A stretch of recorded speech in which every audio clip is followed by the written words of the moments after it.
You know, fixing brains is important work. It really is. Because when brains break, people do weird shit. You know, like dance from emotion to emotion, you know, or hear things. Really, just the act all by itself of hearing anything is weird.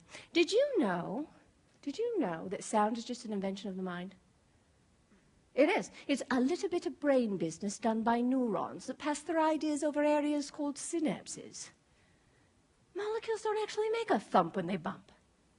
Everything, absolutely everything, is just vibrations of energy all around us. Can't you just feel it? Feel the love vibrating. Feel the love. Oh, look. The excess underskin on my upper arm is made out of vibrations as well. Yeah, that's pretty gross. It shakes when I laugh like a bowl full of jelly.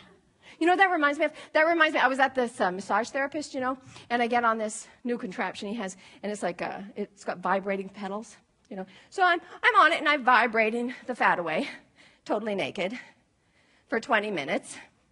Well, he stands behind me going, can you feel it? The love jiggling, the buttocks jiggling and jiggling and jiggling the fat away. Isn't it wonderful? Now, most people would have just said, no. I'm not going to get on that contraption without my clothes while you stand behind me and stare at my uncamouflaged caboose. But you see, I didn't say that because that would be normal. No, I used to think that experts knew what I should do, even if the expert was an old man who liked to watch me bounce my bare butt full of wrinkles in his face. Who took their mind there? Come on, you thought of poo. I know you did. Come on, admit it. You guys, you're just liars. Okay, so I can't be the only crazy one in the room. I advertise as crazy to say, and I know some of you are coming here for help. So anyway, so here I am. I'm on there. I'm like, okay, well, he's the expert. I'm sure he wouldn't look at me in anything but a clinical manner. So I'm like, right? And he's behind me and he's going, can't you just feel it? Feel the friction of your love handle sloshing back and forth. The skin is slapping and slapping and slapping and slapping and slimming you into a slender simmer. I love that you're laughing. Sultry, simpering sexiness. And I'm like on there going, oh, no, I wish I had my underwear. You know, maybe I'll just stare and the time passes quickly. I'll just zone out. That's what I'll do. I'll stare at the wall. Mirror! Ah! Mirror! Ah! Mirror! Ah! Man who likes to watch fat folds fly. Ah!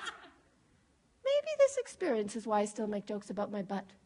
Ah! I'm like, seriously, think about it. Thank God for neurofeedback. Because if it wasn't for the neurofeedback, I would never have been able to sleep again. Seriously, because I kept imagining what I thought he saw. You know, my vibrating buttocks. As a matter of fact, every time I closed my eyes, the vision of lard factories pumping my energy-burning fat that will never end because energy never dies, it just reshapes itself into my ass! That vision was popping up and hitting my poor temporal lobe with some post-traumatic stress disorder. I would never have slept again if it wasn't for neurofeedback. Thank God. So where the heck was I? Oh yeah, talking about vibrations and how nothing is real. Everything's just vibrations of my ass. In fact, I don't even have an ass. It's just vibrations of energy all around us.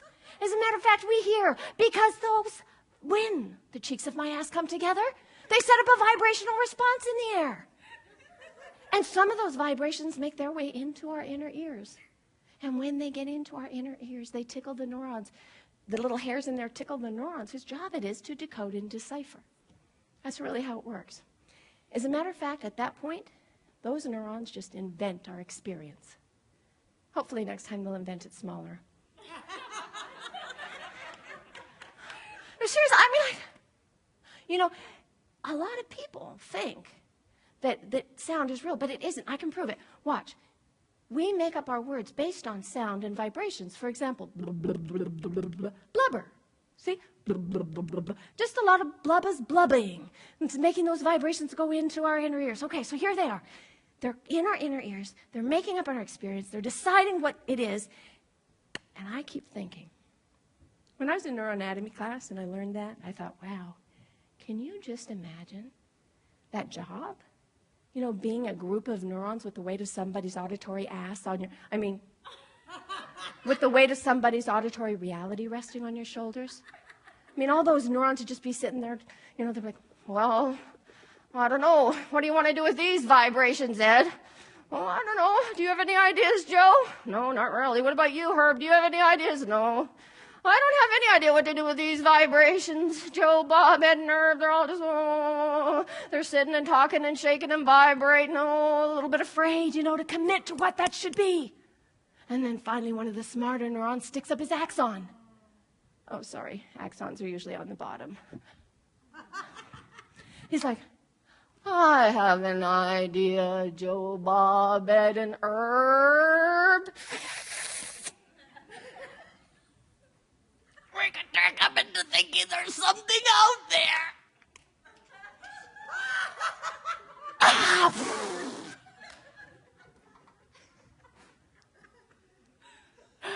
Here's the best part. Everybody in the band is like this waiting for the sound cue, and I'm really trying to get it out. We could call it so. And there you have it. The answer to the famous question. If the cheeks of your ass slap together in the forest and you hear it make a sound, are your neurons smoking pot? No! They don't have to. They already have their own drugs. It's called neurochemistry. You know, opioids and dopamine, they're already tripping. Mine have psychedelic sightings of simply unsuitable sounds. Kind of like, blah, blah, blah, blah. Or, hey, baby, you've been looking for me? I'm like, sure, of course.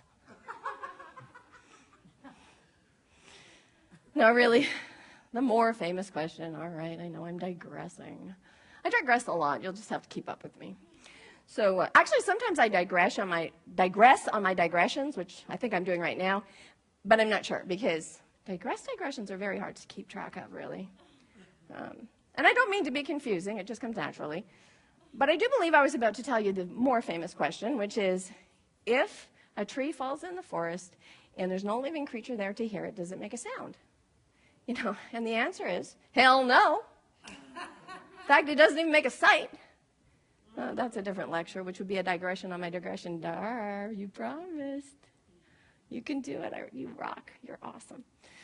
So, isn't he awesome? This is my son. Dar, you want to stand up and take a bow? Sure, stand up. You can stand up. Dara loves to come to my shows. I usually wait till the last one. Okay, I'll bring you up later. Go ahead and sit down. Thank you. It's important that if I address you to give you a chance to say hi. Yes, sorry about that. Okay, so anyway, where was I? Digressing. Oh, yeah. The more famous question. Don't think about it. The answers are coming. You know, well, my answers are coming, which you probably should not write down. So anyway, so the more famous question is, you know, if the tree falls in the forest. And a lot of people think that that's a conundrum. And I don't understand even why it was ever a question. I mean, it's obvious, you know, plants don't have any ears and they respond to sound. And it's been proven that they grow better if we sing to them. You know, they just love vibrations. You're like, oh. I'm thinking those plants would probably call us noisy folks vibrators. Well, if they could talk, you know, which they cannot. People come to me for the answers to all the big science questions. Come on, guys, vibrators are funny. Well, unless you use them right. Killing myself here, I'm so funny. That's probably why my magnolias perk up when I walk in the room. I vibrate. My ass. No, here, think about this question, okay? I just love to think about this stuff. This, you know, existential circle thinking is so much fun. So, if you imagine a tree falling in the forest and there's no living creature there to hear it, but you don't assign any auditory neurons to process it, does it make a sound? Oh, you were so definitive. What if it was memory neurons? But then it'd have to remember the sound it never made in the first place. Wow. So what's the show about? Does anyone know? Come on, help me out here. I'm confused.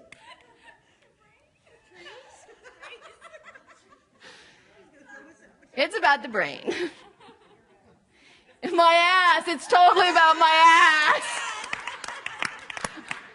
I figure if I do this ass joke long enough and often enough, I will vibrate it away, and it'll be in really good shape for a 51-year-old.